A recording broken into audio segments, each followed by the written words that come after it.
So this is a series on systems of equations, and we're going to first define what it means to be a system and what it means to solve that system.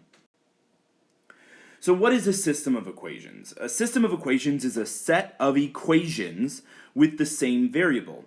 And when we're solving that system of equations, that means that we are finding one or more solution that makes each equation in that system true. So we'll talk a little bit more about what that means. Here we're talking about a scatter plot of different times in a specific race.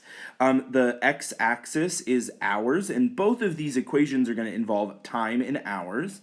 And we're also talking about the miles from Fairbanks, Alaska, which is a city in Alaska.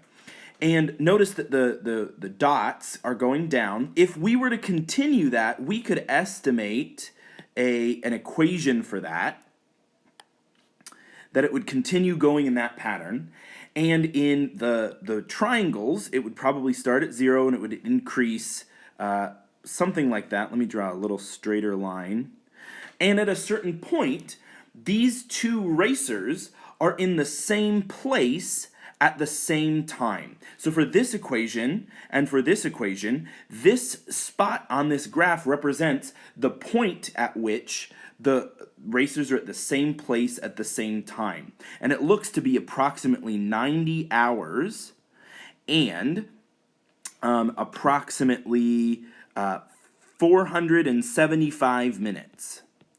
So at 90 hours of race time, they are 475 miles from Fairbanks. So we're going to look at these more generic graphs, and I want you to take a couple of notices. We'll do the first two together, and we're going to make the second two a thought experiment. So depending on the time of year in spring, the temperature is going to start changing. So in San Francisco, the time of year in spring, the temperature actually increases. But in Rio de Janeiro, as spring keeps going, the temperature decreases over time. And there's a specific, we're defining what this spot right here means. This spot right here means that the same time of spring has the same temperature in Rio de Janeiro and in San Francisco. So it's the time in which the temperature is the same in that part of spring. If we're looking at the number of tortillas manufactured and the cost to produce them, if we're making handmade tortillas, if I make more tortillas, the cost per tortilla is the same.